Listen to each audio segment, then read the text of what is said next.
So um, I have a pink line on my chart, and that is definitely, there's no pink line up there. So the green line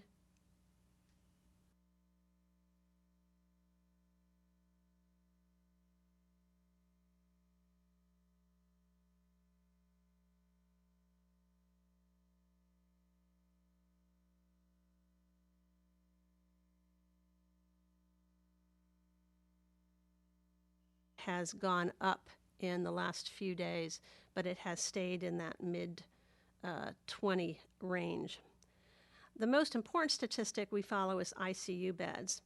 Now, normally the hospital operates an ICU with 18 beds, and that may be surprising to people because it's a relatively small number compared to the total number of hospital beds, but it's fairly typical. So, for instance, if you look at Carroll County Hospital, they have an ICU with 12 beds. So really, this is why the focus is on ICU beds, because there's a limited number of them.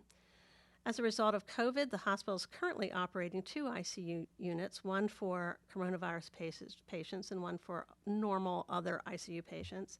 So they've essentially doubled their capacity. Now, they have some flexibility to go back and forth in terms of bed space, but expanding the staffing is a different scenario, because no matter what you talk about in this response, whether it's in nursing homes or the hospital or any place else, expanding ICU staff, expanding staffing is difficult. So right now, 10 of the 18 beds are currently full. Now, the ICU's peaked a couple times at 15 out of 18 beds, or 83% of capacity.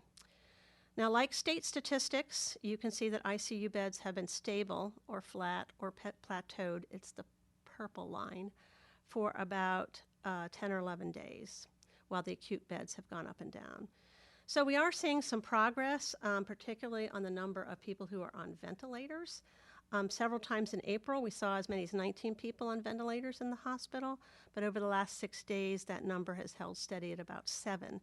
Now, the treatment of patients with coronavirus has shifted a bit away from using ventilators to other types of oxygen support, which I think is happening again around the country, because that oxygen support is providing good outcomes and is a bit better for the experience of patients. So all of these trends over the last week have been either flat or trended positive. So now, one of the concerns I highlighted last week was the impact from nursing homes on our hospital and on the ICU. And it's pretty easy to see and to understand how a relatively small number of residents from a nursing home to the hospital could have a big impact on something like ICU beds. So, when we had the first nursing home crisis, which we remember happening in a nearby county, it did shift a lot of patients into a variety of hospitals, including ours. So you can see if you get 6 or 7 patients, it really makes a difference in utilization. So another key component of our healthcare system is our first responders. And I do get a daily report of EMS data. And we track the total calls, we track the number of PUIs, which is patients under investigation, and we tracked the positive COVID patients. So when the stay-at-home order went into place, you can see with the blue line, which is total calls, we normally get somewhere around 75 to 80 EMS calls a day. You can see we had a lot of days where that calls were much lower. We even have a couple days in the 40s and 50s. And it seemed that we could explain that maybe because people were staying home and not driving anywhere, and there were fewer car accidents. But we also seem to think people weren't calling for an ambulance for other needs either. Now, that's changed. We've seen the blue line go up and total calls approach closer to normal. So what I want you to look at is the yellow line, which is the trend line for patients that are under investigation or suspected of potentially having COVID. And that number has gone up because the symptoms that we're now considering have changed, and so the number of symptoms have gone up. And so that has trended, and there's a little trend line on that chart. I hope you can see it. That trend line is going up a little bit. And then the red lines, we do get the test results from these people after they occur. So the red lines is actually the number of positive tests every day. So the red line, which has, again, these numbers are pretty small, it is going down slightly and appears to be trending in the right direction. So next, I want to take a moment to discuss one of the other pillars of the governor's plan, and that's personal protective equipment used by healthcare workers in our hospital, in nursing homes, at dialysis centers, out in surgical centers and doctors' offices, and also by our firefighters and EMTs and paramedics. Now, there's a large number of items that are considered PPE: gloves, face shields, multiple types of masks and gowns, and there's multiple sizes of everything. So all this PPE protects our healthcare workers and first responders from contagious diseases like coronavirus.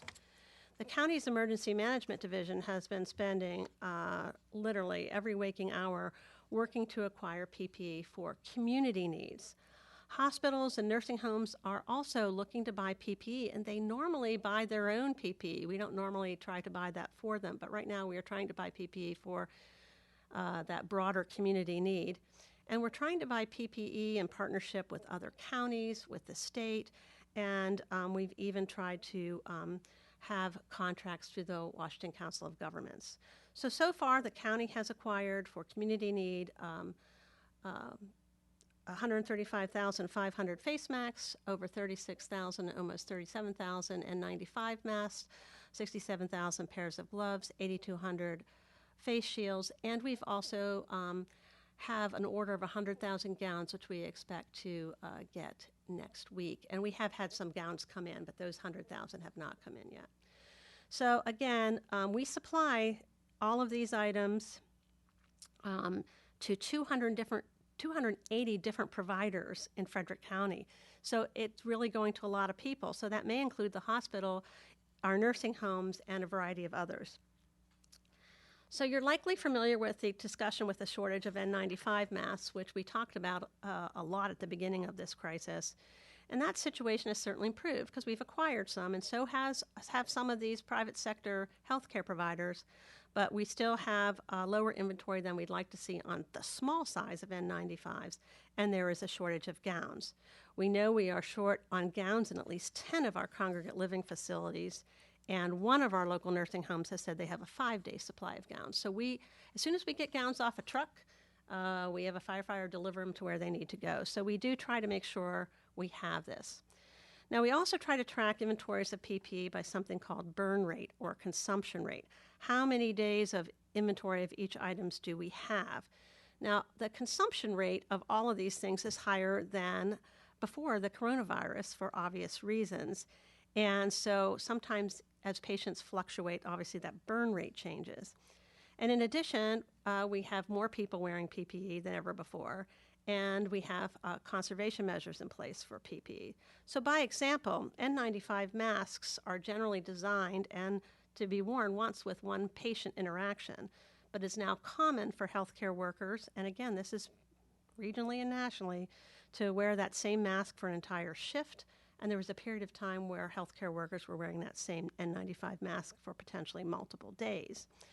So when we have that kind of conservation practice in place, it does create some discomfort and stress among our healthcare workers who are there really interacting with people who have COVID.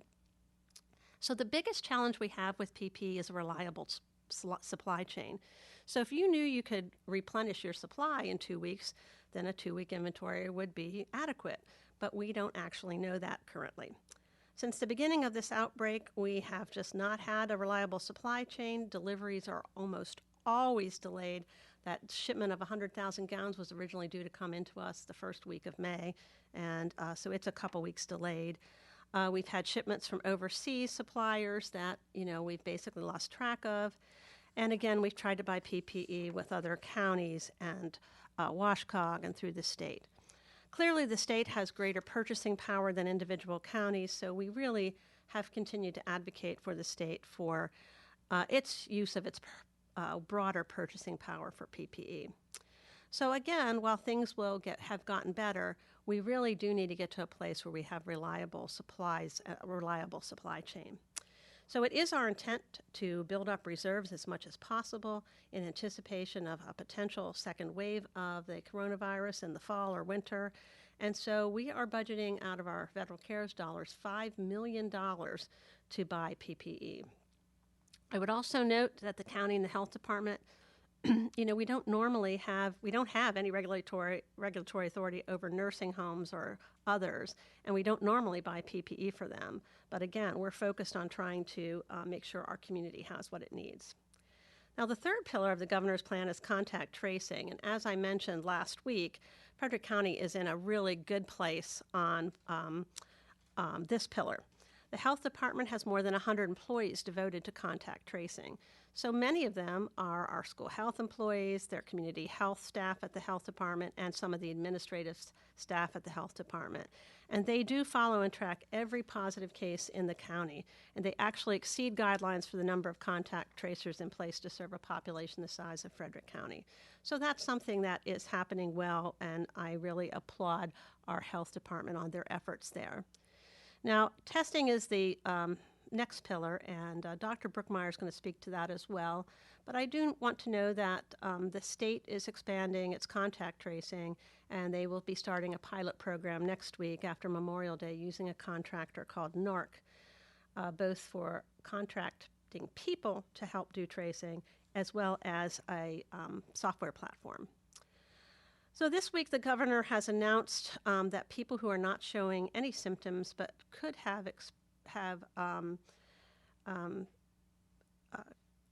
but who want to get tested would be allowed to get tested at certain locations, at least 3 of the VEIP locations, and they've authorized pharmacies to offer testing if they choose to do so. And again, today, I think you heard about some expansion on that testing. So the health department is working with community partners on this testing. To date, most of our testing has been done by the hospital, and I really do applaud them for putting up the drive-through line and operating that every day. They are continuing to only test people with symptoms, so the number of symptoms has expanded, and they have been offering that testing for free. So before I shift to Dr. Brookmeyer to talk about what's happening in testing, because she certainly knows more about that than I do want to talk about testing in our nursing homes, because last week I specifically raised concern about the testing that was taking place in our nursing homes and the impact that could have on shifting people into the hospital. In Frederick County, across the state, but really in Frederick County, we have had a lot of COVID cases and a lot of our deaths related to nursing homes. And multiple staff have also contracted the virus, and we've had 1 staff death from a nursing home. So it's important to point out that nursing homes are not isolated from the rest of the county. I've unfortunately heard in my emails and from others that, well, just lock down the nursing homes and then the rest of us can go about our business. Well, that is a disappointing comment, and it's really not a piece of reality. So not only do these comments devalue our seniors in our nursing homes, who quite frankly are veterans, they're former business and community members, and they're loved by their families. Our elderly are certainly not dispensable, and they're not living in isolation. They're living here in our community. So consider these realities. We have 15 nursing homes in the county. There are about 2,200 residents in our nursing homes, and somewhere between 4,000 and 5,000 employees in our nursing homes. So these employees go home every day to their families. They go out to shop in our grocery stores, and they'll be the people that'll be out in our community. They'll want to go get a haircut and go to church like everyone else. And some of them actually hold second jobs, and they may be your coworkers too. So we cannot lock down and isolate our nursing home workers. They're out and about in our community. And quite frankly, it's very unfortunate right now. I know everyone is feeling frustrated from the isolation from the stay-at-home order, but in our nursing homes, our residents cannot see their families and friends as visitors. So what happens in our nursing homes happens in our community. It impacts everyone. All of our health is intertwined, particularly when there's a contagious disease. So my concerns were that as we tested all the residents and staff in our nursing homes, that some of them would test positive, that we could have a number of patients shift into the hospital, we could have a significant number of staff test positive, that could create staffing shortages, which then also could potentially shift people into the hospital to be taken care of. And it has an impact on the consumption of personal protective equipment, or PPE. So if a nursing home currently has 3 or 4 people that have tested positive for COVID, and they have them isolated in a COVID ward, and they end up with a number of additional patients being tested positive, the PPE that they have will be consumed much faster. So if they had a week's worth of PPE, they now may have half a week's of PPE because that burn rate would change and double.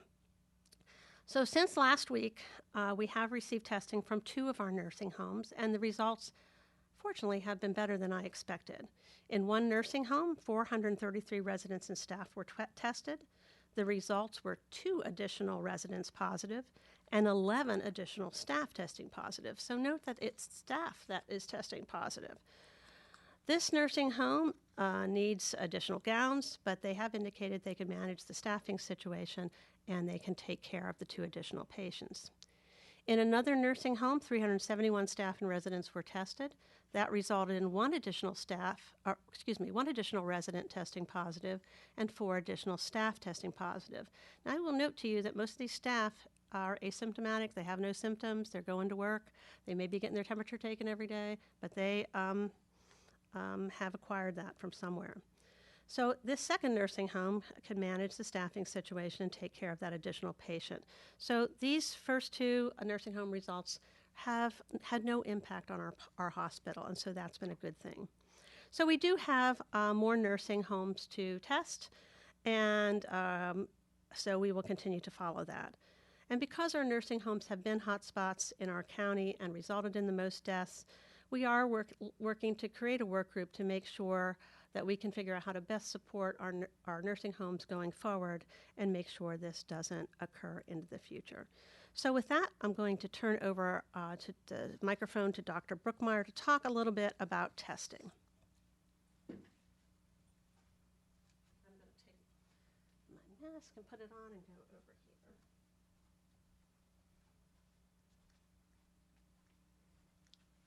Thank you. It is taking us a while to get used to the new world in COVID, and I'm removing my mask partially based on some conversations with others about the accessibility for individuals who are watching and viewing and listening to this. And it's also as we're all getting used to the new way of how do we conduct ourselves in a way that reduces the transmission. So I appreciate the opportunity to talk a little bit more about testing, and I'll take the next slide. And the county executive already reviewed some of the data already, so I thought I'd array it in a different way for you. There's an interest that we look at from the health department in terms of what % of the population have been tested, and then out of those that have been tested, what's the % rate of individuals testing positive. And so you can see that there. And then I would also like to emphasize that so when we look at the persons who tested positive, while 31% of them were from long-term care facilities, when we look at the deaths, 85% of them had come from long-term care facilities. Next slide, please. And from the health department, we have a very good way of getting the data on the cases that are confirmed as positive, because the laboratories that are processing the tests are automatically sending that information to the Maryland Department of Health, and it's a requirement, it's a mandate that they report that information. As well as the hospital, when they have somebody who's in the hospital who tests positive, they let us know.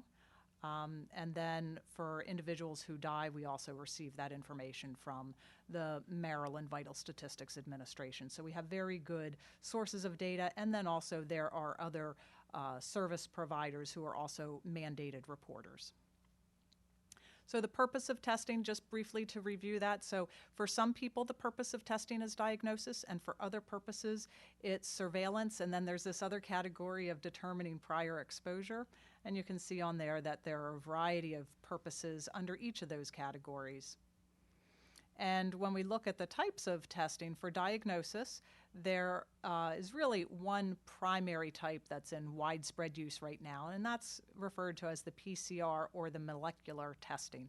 And that's either the nose swab. Now it should be the nose swab that either goes partway in or all the way back to the throat. And then there's also a mouth swab. And then in other places in the nation, there's a saliva collection. And then you'll start hearing a little bit more about antigen tests. And I do have to say that for the antigen tests, that when they do become available, I would exercise additional caution at this point that if somebody has a negative result, one cannot rule out an infection by that, and actually the sample then has to be sent to a laboratory to confirm via the PCR test. Next slide, please. So when we look at the surveillance, again, it's similar types of approaches. You can either look for the antibodies, you can look for the PCR molecular, or the antigen. And so looking at the antibodies, I do just want to take a little bit of information, a little bit of time right now to say that there's to be cautious in the antibody tests. And the presence of antibodies that are specific to the novel coronavirus, the COVID-19 virus, not all labs and not all protocols for testing are actually detecting the novel coronavirus. They're detecting other coronaviruses, but not this novel one. They're detecting evidence of the common cold. So out of the 7 coronaviruses, 4 of them go by the name of the common cold. So to be cautious that if somebody has a test that's performed and it says it's positive for antibodies, depending upon which lab performed it, it might be that that's a false positive. Also, that even if you do have antibodies, and even if they are antibodies that are specific to COVID-19, that indicates that your body developed an immune response to an infection, but that does not necessarily mean you are immune from future infections. Also to, I see I have a typo there, but the tests that are being marketed, many companies are marketing their tests, but they actually are not FDA authorized, and they have not even been evaluated by the FDA. So buyer beware out there, unfortunately, is the situation. Testing locations in Frederick County. So we did talk about the long-term care facilities. County executive mentioned the nursing homes, and the governor for some time has announced the plan that they have a nursing home task force that's going around and testing. And so 2 nursing homes in Frederick County so far have had what's called universal testing. So that's where all staff and all residents are being tested. And as more supplies are made available, then the state is making the supplies available to local jurisdictions, and there's an anticipated completion date coming up soon from the state effort, but the governor's office is in a better position to say exactly what that timing is, but we are hopeful that we will have much more testing of our nursing homes in the next week or so. Again, still being cautious about the potential for the results to lead to additional personal protective equipment being worn by folks taking care of residents who test positive, and so that would increase the burn rate that the county executive mentioned, and then also the potential for staffing. If staff are identified as being positive for COVID, then that means that they're not able to work, and then that could create a staffing crisis for the facility, and those are some of the warning signs that we've wanted to try to guard against and protect against as much as possible. And then to also say that, again, as was mentioned, Frederick Health Hospital has their drive-through daily, 7 days a week. Also, urgent care since the beginning, and even more so now, more are offering testing. Private medical practices continue to do that. And then starting today, the Walmart on Guilford Drive, just off of 85, they have a drive-through testing.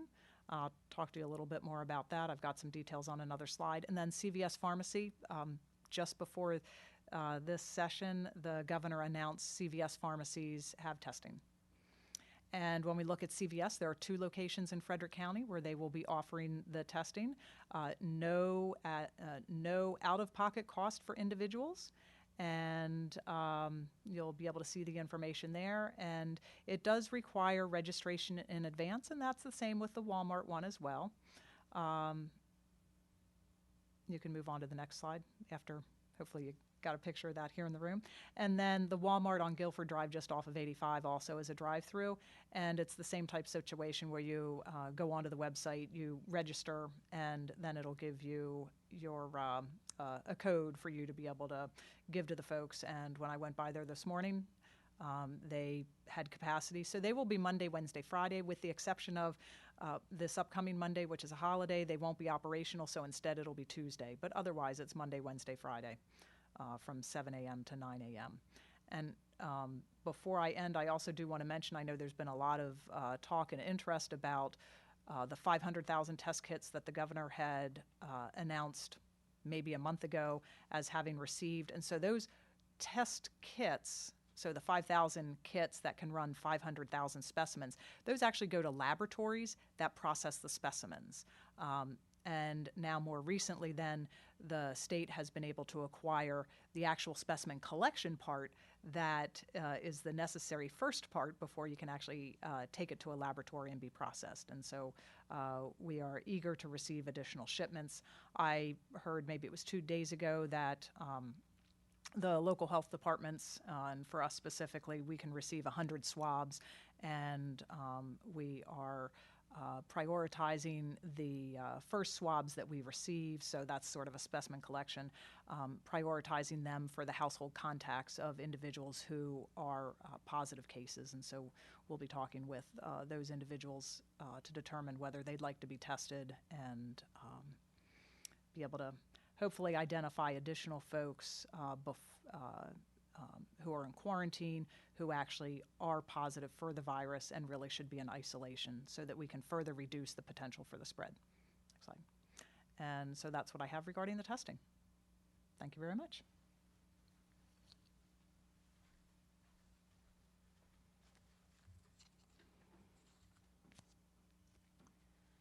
Thank you, Dr. Brookmeyer. I appreciate you providing some good news about testing, that it's out there in the broader community, and people can get testing that do not have symptoms. So that will then impact potentially some of the results that we see.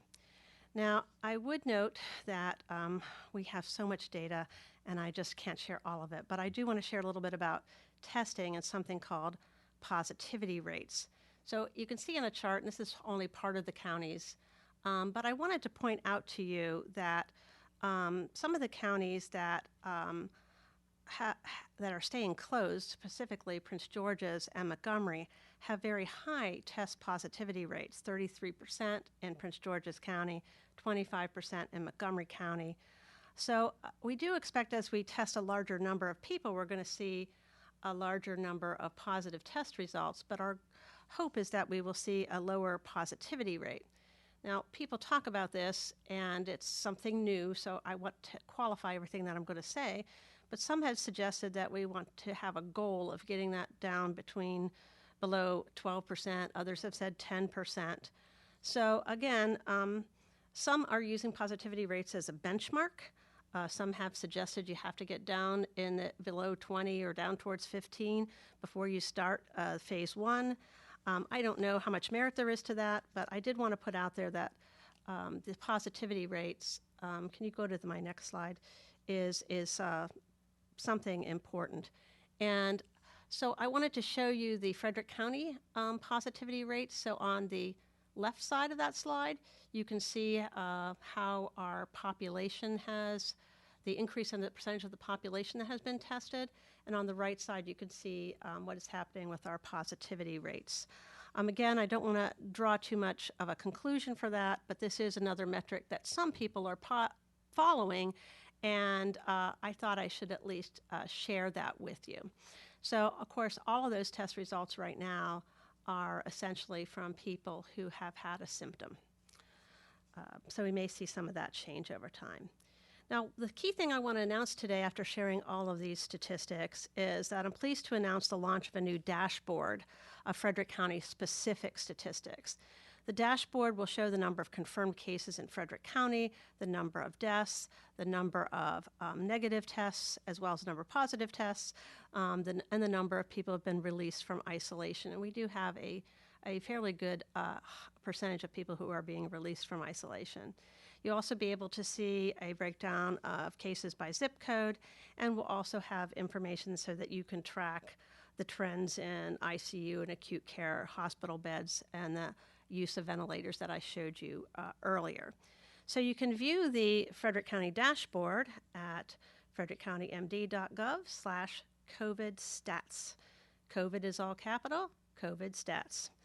And I really want to thank our health department staff, particularly Rissa Watkins, and our IT staff, Sharon Blair, Elon Poteet, and Alita Fox, for really getting this together to share with the public.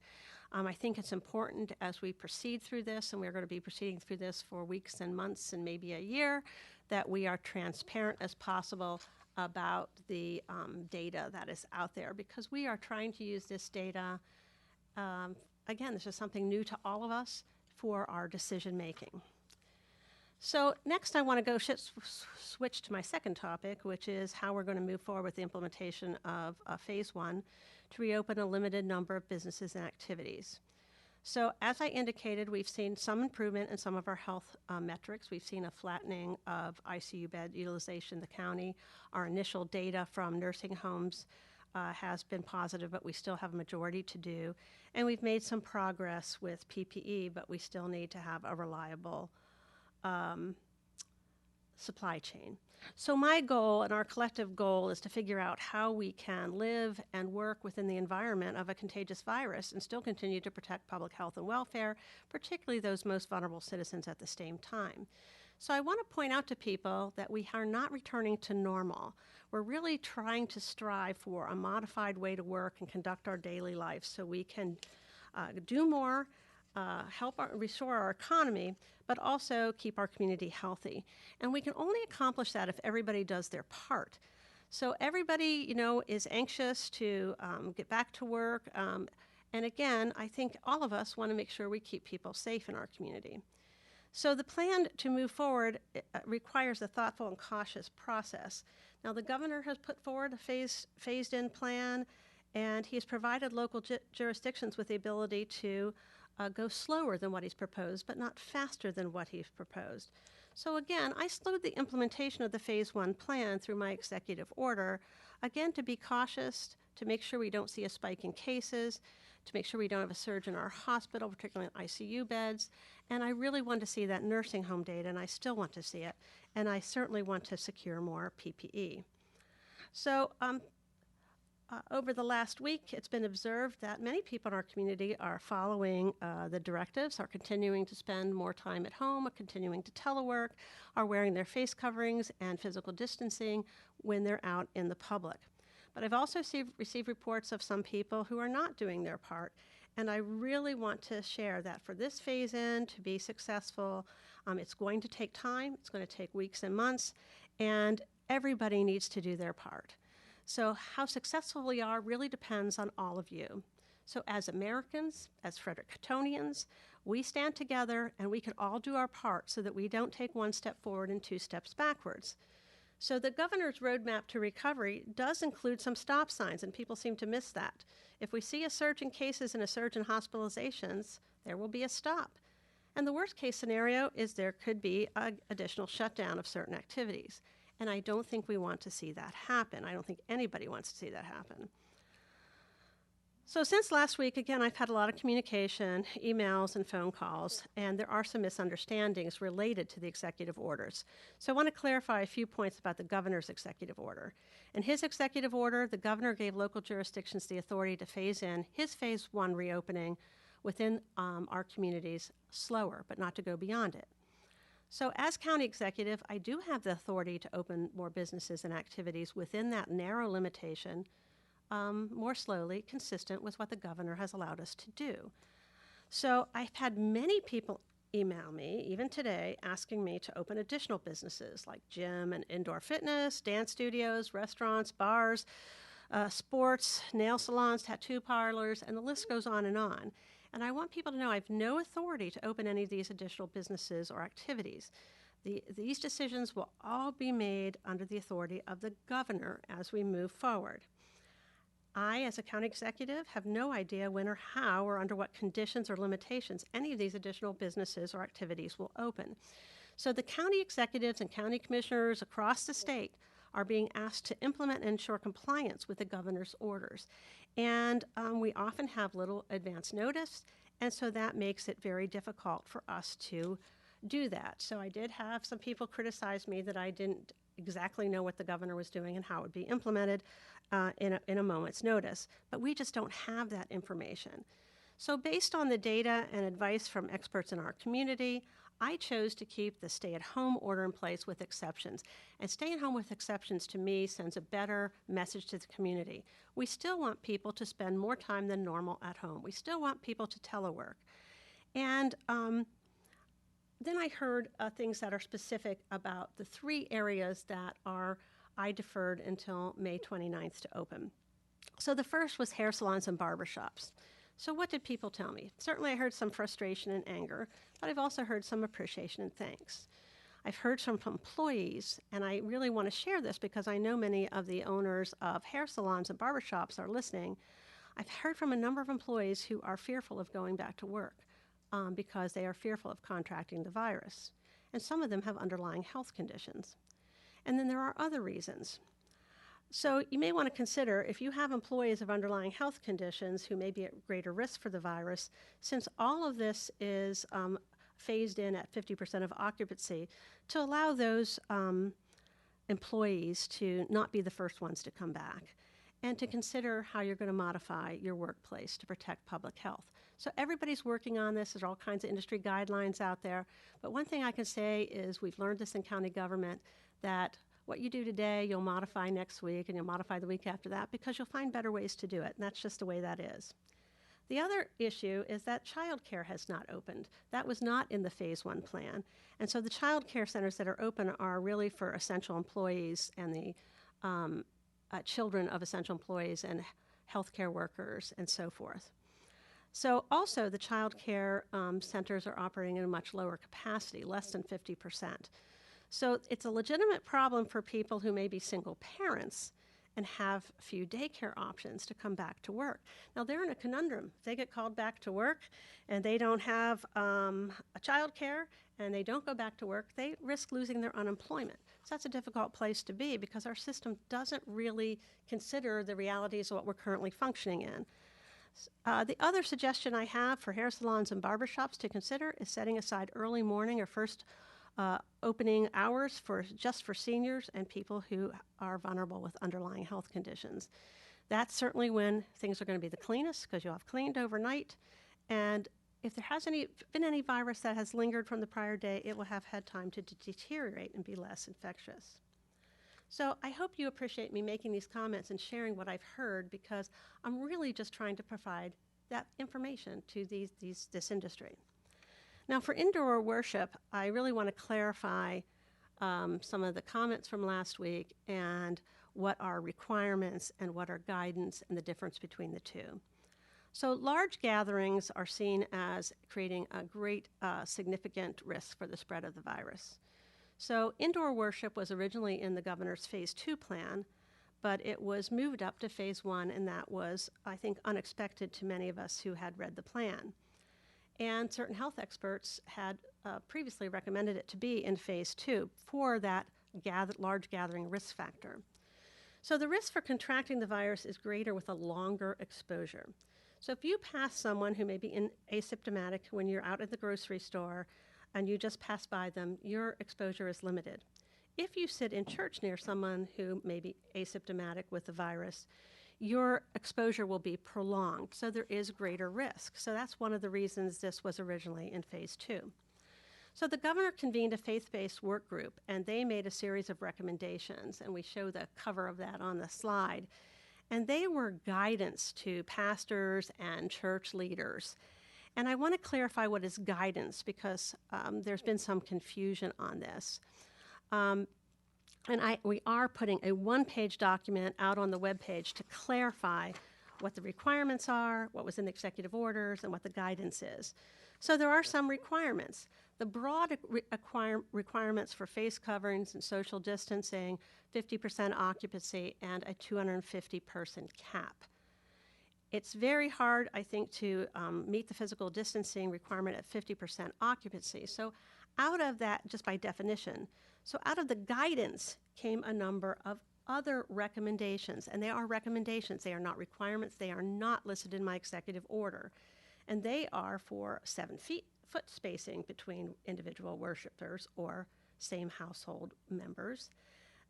there is a recommendation to take non-contact temperature taking at the door, or to ask people to take their temperature before they arrive. And there are recommendations for sanitation, and there are recommendations to refrain from congregational singing because of how people breathe more deeply when they're doing that. So that doesn't mean a church can't have music and handbells and one person singing. It means the congregation shouldn't sing. And that's a recommendation.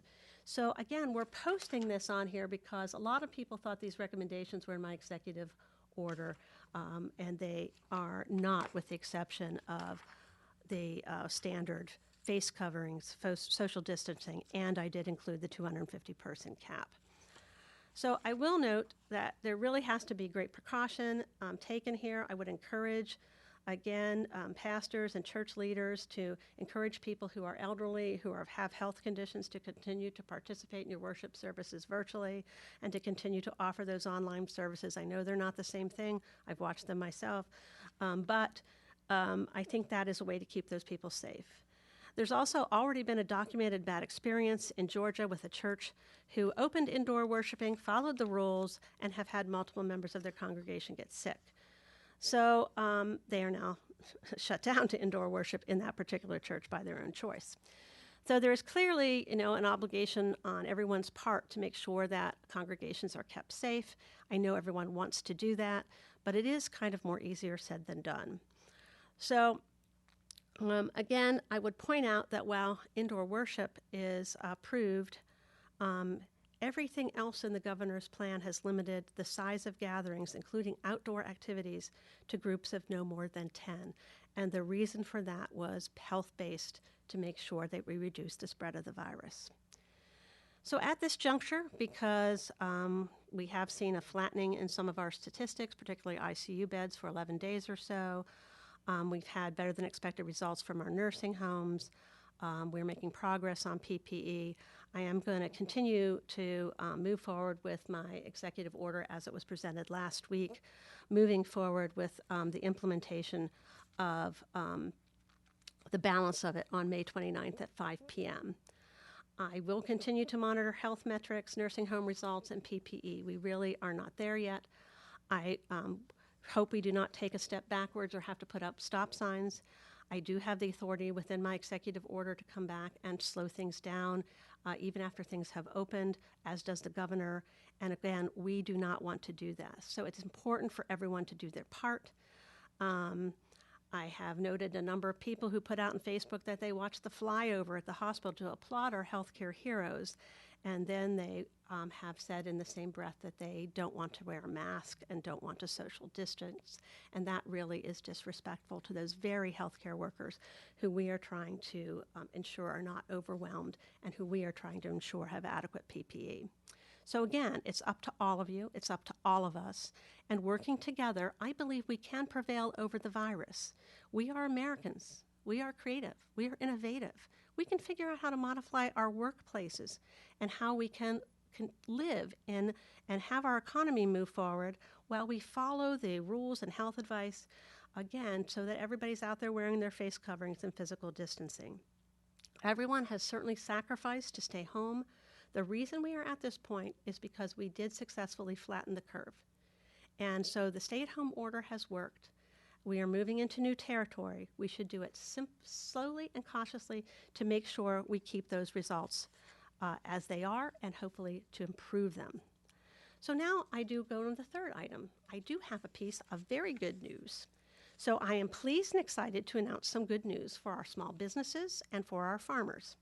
Frederick County is kicking off Jumpstart grants to support our economy to help our local businesses recover and thrive. We are offering $5 million in grants to jumpstart our local economy.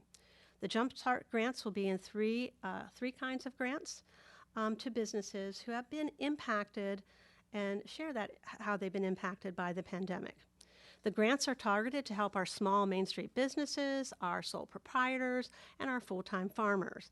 The backbone of our economy is certainly our small businesses, and we certainly in Frederick County value our agricultural community and want to see them thrive after this virus experience.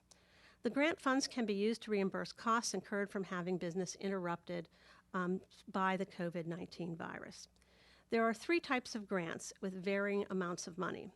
Qualifying farmers can receive $6,000 in one-time funds, but they have to be considered full-time, and to be considered full-time, they must have earned at least 51% of their income or majority from farming over the past 2 years. Small businesses may qualify for $10,000 grants if they have physical commercial space with 10 to 50 employees, either full or part-time, and they can be for-profit or nonprofit. The micro business grants are for $3,300, again, a one-time grant fund for businesses with 1 to 9 employees. This includes sole proprietors. Employees can be contractors who receive a 1099 form or regular employees who receive a W-2. Businesses can begin to apply for the Jumpstart grants next Thursday, May 28th, starting at 7 a.m., and the application period will run through June 5th at midnight. So 8 days. These grants will not be on a first-come, first-served basis, so you don't have to all rush and get on there the first minute this is open. And a lot of the programs that have been out there for economic development support have been like that, and that's caused a lot of frustration. So, you don't have to be on there the first day. You have all 8 days to apply, and it is an online application. So we've set up a web page with eligibility guidelines and additional details. And the web page address is frederickcountymd.gov/jumpstart.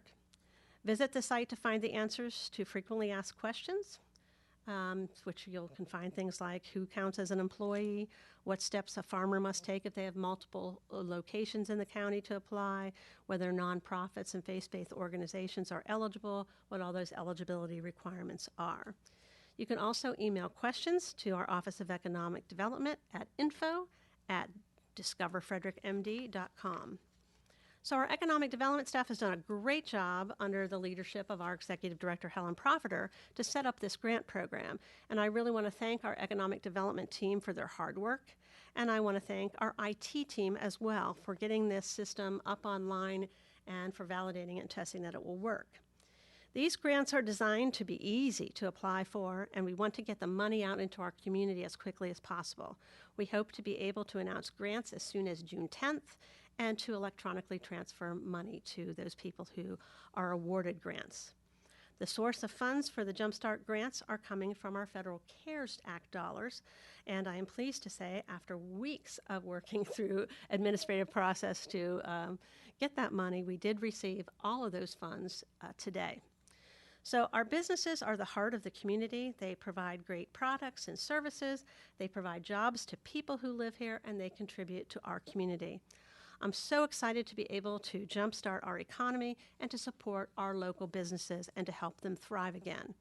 You will see some advertising and social media about Jumpstart, so help share the good news. Now, in closing, today we have announced 4 key things. I just want to summarize them. The launch of the new COVID online dashboard to make more data available to the public on local experiences with the virus and statistics, and to be transparent with that information. To continue to follow the executive order, which goes into effect with additional phases and additional businesses and activities on May 29th at 5 p.m. The expansion of testing, and I think it's good that we now have CVS and Walmart's allowing testing, again for free and for people with no symptoms or asymptomatic, and to announce Frederick County's efforts to jumpstart our local small businesses, our Main Street businesses, and support our agricultural community, which we all value and want to recover and thrive. So again, before I close, everyone plays a role in our community's recovery. We all share the same goal to keep our friends and family healthy so that we can slowly, safely, cautiously, and thoughtfully open our economy. I know everyone does not agree with the 2-week delay, but I still think it's prudent. I'm still going to be watching all the things I talked about last week and today, and I really want to continue to see things flatten or improve. We all share our health. Our health is intertwined. Every choice that we make impacts everybody else in our community. We really, through our activities, touch and expose many other people in our community. We share in the recovery of the economy. We share in that. So continue to shop local. You can buy things online. You can now pick things up curbside, and take advantage if you're one of our businesses in our Jumpstart program. I certainly know there's a lot of frustration out there. I feel it. I hear it. I understand it. Be kind to each other. Call people you know who may be isolated, particularly our senior citizens. We can prevail against this virus if we do it together. So with that, I know it's a lot of information. Thank you for joining us. I really appreciate the community's cooperation, their understanding, and support. Thank you very much.